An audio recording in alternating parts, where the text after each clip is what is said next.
hits here and there, but nothing too bad,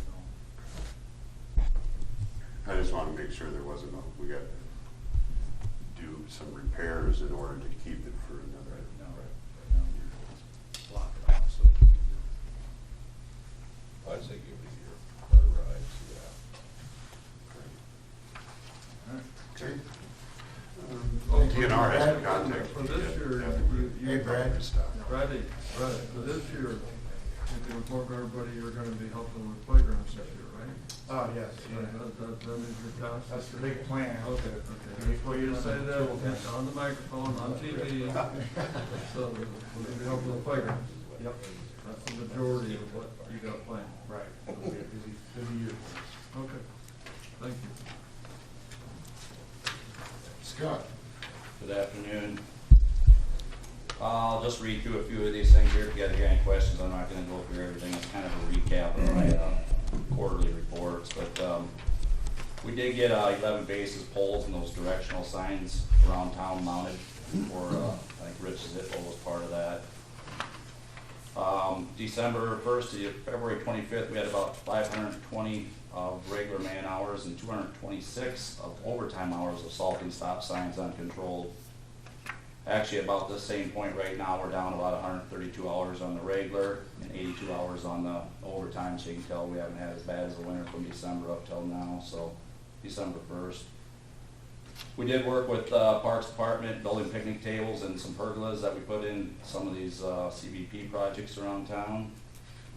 We took 5 trees down at the cemetery and 1 in the right of way, and we filled 110 potholes in January. March through May, we had that, we knew that rain was coming about March 13th, warming up. We had a lot of snow on the ground. March 8th, Friday, and March 11th, Monday, we took 3 skid loaders out, split up the town between the 3. We opened up as many intakes as we could to prevent flooding in town. As we all know, we had a lot of flooding going on. That kind of those 3 months, we did a lot of work with cleanup after that. We did 195th, had some damage out there. We worked on that, rebuilt that road, filled in the hole, hauled some rock out there. March, the guys filled just a little over 1,700 potholes in 11 days. And we did work 5 days, about a week out there on Industrial Road where we had that paved. We had to get that to grade before the contractor came in. We hauled about 30 loads of crushings out there and tried to get it within an inch or two so they don't have to do too much work on it. We took 17 trees down in the city right away. And then if you remember back in, I think it was like 2013, we did that overlay white topping on 4th Avenue. We had to pull all the signs, there's all those no parking signs we had going up, what was it, 8 blocks, 10 blocks worth there. We did not put those back up in 2013 when we finished that project. We kind of wanted to see if we'd have a problem with people parking there. Well, last year, Police Chief Kevin come up and said they've been having people park on the bike trail along 4th and stuff there. So we did there was 35 of those no parking signs, and we did get those back up, put those all back up there between, I think it's like 2nd Street and 10th or something up there. Drive that at night and it's impressive. Yeah, as your headlights hit all of those signs. Those signs that It lights your way. keeps you going straight. Like a Hallmark movie. Yeah. And then we hauled 12 loads of rock from Hayward to the old campground to kind of build a new road there. And then we did help Rulin's a little bit with some dirt work down there. We hauled 13 loads of dirt down there. And then from June to August, we did work together with Parks, and we spent a day putting those floating docks in on the campground. We got those put in. We also did some work out there at the campground when it was dry. We hauled a little over 1,100 ton of crushed asphalt from Kellens to build that road down on that newer campground, parking spots for the campers and everything. Kellens did run out of crushing, so we're not quite done yet. I think they're gonna have some crush this week. I'm hoping maybe if it's nice this next couple of weeks, we're gonna work on that. We filled another about 300 potholes. We did work on painting some new style crosswalks. As you can see, we tried it. We just to see how it would go. I think we're gonna have to go back and do some grinding on all those spots to get it down below, some that's putting paint on a smooth area just that don't hold up, so we're gonna have to do some work on that. Down there by the old DOT building north on 75 by the bridge where the river did some damage down there to the side of the bank, we did haul 63 loads of broken concrete and dirt to the river bank. So it's about 504 ton, a little over 500 ton of concrete. We got that from GCC. It's all their overruns and everything that they bring back and dump out on the ground. So they were nice enough to give us all that clean concrete. We just had to pick it up and haul it down there. And then we got some drain tile that's going throughout town and detention basins and city right of way that been put in 20 years ago that we're gonna address some problems with that and get that taken care of. So September and November, the skate park, we leveled and with dirt and got that ready and hydroseeded 20,000 square feet. And we worked with parks, we took a tree down and trimmed trees there. Out there where it's been kind of a problem behind Ron Knipe's house, between there and the golf course where that low spot is, we did get that graded. We hauled 26 loads of dirt away from there to make that water flow through better back in that area, and then got that seeded. Everybody knows where that's at. That's so the back way into North Greenview subdivision. That was an issue in March. It was. Is there a wide enough pathway to put back? I didn't know. Well, there's enough room through there. Concrete hasn't been widened. It's just that, looking at it shortly after the flooding, this portion, so south of that path, needed to be addressed and needed to be cleaned out.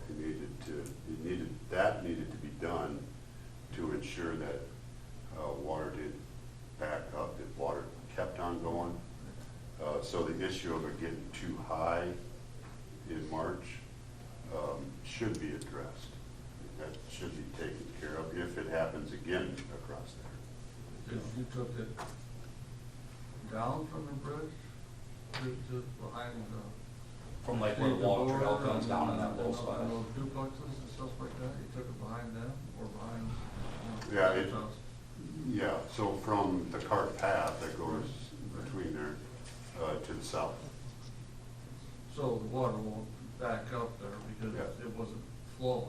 That's why it was, That's why it got so high across there in March. it was just backing up there. We didn't want our second entrance flooded as well as the front entrance. Well, The That's ground- what it was doing. The ground was a lot higher than what the walk trail was, so we took that all and we down. also had plenty of stuff in there, plenty of Mhm. stuff to stop it Mhm. from going out too, right? Yeah. Okay. Is your thought process going further ahead, excuse me, Art, are you gonna widen that? We may widen it, in portions where it needs to be. It may be widened in that low area, That's what I mean. That's just to ensure that if an emergency vehicle has to get through there, that there's enough solid ground that they're driving on. That may be done. Yeah, I don't think the carts have to be, but I think you gotta have two of the bridge levels, two of the bridge size things. You gotta have one that's just about the same type of kit. You don't have to have a touch, you can just put a whole new one. Have a wheel on each one. And you wouldn't have to touch the one that's there, right? Well, we do have a street intake that comes down on the north side of that walk trail too, that if we do some work in there, I'd like to see if we can take it back farther to the east and go underneath the walk trail, because right now when all that water comes down, it just goes over that walk trail, and half that pipe was plugged. We got it quite a bit unplugged, but there just needs to be It's some not work. just March though that happens. I mean, anytime we get a significant rain, there's water going across it because there was nowhere for it to go. But what you're saying is now we're at least got somewhere for it to go. It should flow better. But like Dick's question, I wanna make sure if I got a fire piece of equipment, I got a tire on each side of solid ground. I can't have one tire on solid ground and one tire in the mud, cause that ain't gonna make it. Once you get to the other side, I don't think it must be necessarily widened what a car pack does. They'll make it, they'll go. I just want to widen at the lowest part. Mhm. That's just, you guys tell me I'm wrong, but that's what I want. So, no, sounds good, so, I have not been to see that, so, I'll go and see it. Yep, and then, just, you know, we have done this one truck last year, but we took like number 15, the box was getting pretty bad. We looked at it, you know, maybe putting a new box in the budget, which runs about 16,000. So we actually completely sandblasted it out there at our shop. We cut all the bad spots out, we patched new in. We actually prime it, paint it, do it all ourselves. We got about $1,200 stuck into it, so, we're hoping to get, you know, maybe 5 or more years out of it to extend it.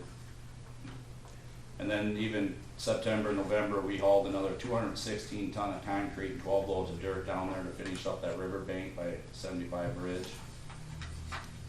And then we hauled 18 loads of concrete that came from the north end of that runway when that was damaged from the flood. They stockpiled it there. We do have a problem with some road down by Walmart that's coming up close to the walk trail. We've been building that out, so. We did get 56 loads of black dirt from Public Works building out to the new campground, so we do got some dirt work that's been done out there, just it was hard to get done with it as wet as the year as it was. We hired a new employee, Ben Klein-Hessling. We did seed the 30,000 square feet north of the airport there. And then we did a bunch of hydro seeding. We did get 400 foot of that drainage tile on that west side of that campground in. We got just a little bit more work to do. And then on the east side, there's the 2 walk trails meet where the rock comes around. We didn't want to tear that all up, so we helped Mauser. We bored 120 foot of 6-inch pipe in there, and then we continued on. We got another 400 foot coming around that east side to hopefully drain some of that water out of that new campground. Is that working? It is if the water don't raise, because Is the total pipe, are you done with all the pipe now around the south we did side? 95%. We didn't get it all done, but we got pipe in, but the water level has to stay down because everything is so low that if the water rises, you know, water level rises, the pipe's gonna be, it's just, everything's so low there, everything's so close to the water table that, I guess my question is, how much work you got to do before we can actually use all the campground? well, we gotta get, the road has to be built, yeah, I mean, we got the road in, but we got more crushings that need to be hauled there. We got some dirt work to do, a little bit of finish that drainage tile and seed it, so, we should, Do we have to pour pads? I don't know what's going on with the pads. That'll still get done, yeah. So that, you'll have it done prior to rag bomb? Oh, pads, no, No. pads, Okay. no. And weather-wise, I'm hoping, but I don't know, it won't, you won't have probably grass and I mean, you know what I mean? Grass. But it should be able to be used, but it ain't gonna probably be fully completed by Ray Drive. But, yeah, so we've been working on that, so. And then that back couple pages is that truck that you guys okayed, that chassis there, and that's the snowplow truck that we started using this winter. That's what you guys okayed through the budget, just wanted to show you what that was, so. Okay. Any questions for Scott?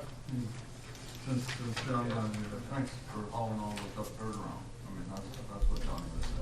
We're the best dirt haulers, concrete hauler, truck and rolling company in business. We can haul dirt, we can make mountains. We're jack of all trades, master of none. Oh, I didn't say that. Thanks, fellas. Okay, moving on. Jason, do you have anything else? Finance director, Dick. Just have a couple of quick things on the budget. You guys should have all got your revised sheets. So, I don't know how many of you have your books, but on page 2, for the general funds, we're in the positive by 8,123. And then I also wanted to point out, on page 82, on the economic development,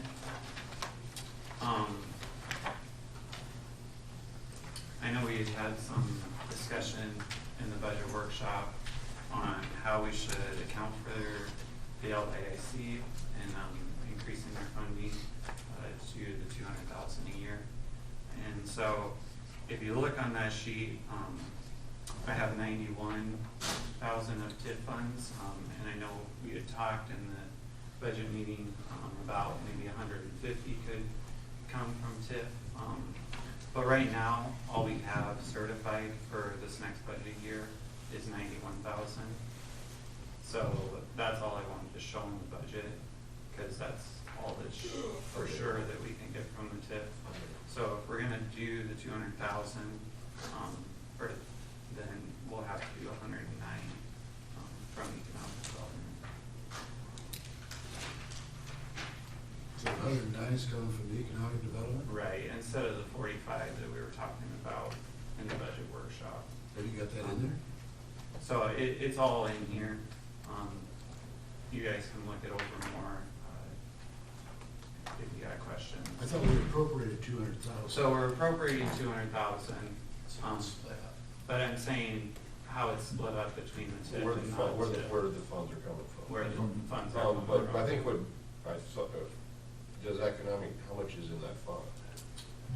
So we're transferring 300,000 from general funds to the economic development fund. So that's where the majority of the funding comes from for that fund. Is out of the general fund? Correct. Yep, so that shows up top. Economic development transfer 300,000 in the revenue. Gotcha. Yeah, it's just a matter of how it's broken up, Dick. It's still 200,000. Okay, Yeah. that's all right. As long as you guys know what you're doing, I don't care. Yeah, because it's just timing stuff. How we have. So before we certify it again in December, we're gonna make sure we got the right number. Correct. In December, is what you're telling us. Yep. You don't wanna certify something in the budget that's not been certified through the TIF at the end of December. When December comes, we could revise the budget if we need to, but we may not need to. Right? Mm-hmm. Okay. Anything else? Another thing I wanted to just ask, and it was brought up at the last meeting. Rooftop units at library. I did talk to Derek. They're all the same price. They're all the same size, all the same price. Will we get one for free if we buy it? I don't know. No, what I did know is, from when he put this together, it's already gone up 4%. But he's, depending on how many we decide to do, he will honor that price that he gave us. And what's that price? Well, it's 12,000. 12,190. It was Each. 12,000. Yeah. So, it still begs the question is, I know it was left as, if there's money left in this current fiscal year, just get one done. Mhm. He also provided me with a little bit of history on each one.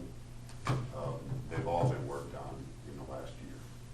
They've all failed in the last year, so work has had to be done to them to get them back up and running. So he gave me that and then what it cost to do that each time. You know, they are similar. I've brought this up before. We always have an issue with this one right here, each year. And we get it fixed each year. So it continues to run, but not without some money being put into it. So these seem to be going down, are very similar. They're still running, but it takes money each year to keep them running. So it's still a question on how do we want to leave it? Do we run them until they eventually don't want to run anymore? Or if we do have money left in this current budget, do we replace them? Or do we? What does the city administrator recommend? I understand that they're all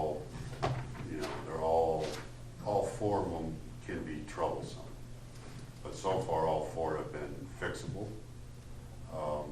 So I would say we, if there is, you know, if there is money left, then we fix one. But I don't think we necessarily need to budget each year to fix one. I think we, as long as we all understand that there may come a point where it's not fixable and it's an emergency and then we gotta spend the money to replace the thing. So there is gonna be an expense at some point above the 12,190 when we have to replace one. So the 12,190 is to replace it? Yep. So you're saying fix it for much less? Well, fixes, the last fixes on these, it costs $630 to fix this one in November. It cost $836 to fix this one in November. We're fixing air conditioners in November? Well, It's all one year. it's all one. $775 in December, $686. I mean, So if I'm hearing you right, you said to, if we had it in the budget this year, to fix it or replace it? if we have enough, I thought the thought was if there is enough, in that budget to replace one. Thank you. Replace one. Yeah. Yeah. And then the next question was, are we gonna remember it? Because one route is to keep budgeting somewhere close to that and keep on a schedule and just automatically replace it. In 4 years it'd be done. Yeah. Right. So that's the question, because right now, that's how that budget from the library board came, with the intent of doing that, and we took it out. We've taken that amount of money out. That's the way our current budget is. Yeah, Steve, we've got several units, I paid $1,200 for one, I paid $800 for another, then he gives me $12,000, $14,000, I said, I like the $800 number for this year, I like the $800 next year, maybe in a couple of years I'll spend, that's all, but whatever. I just, if you had a $5,000 bill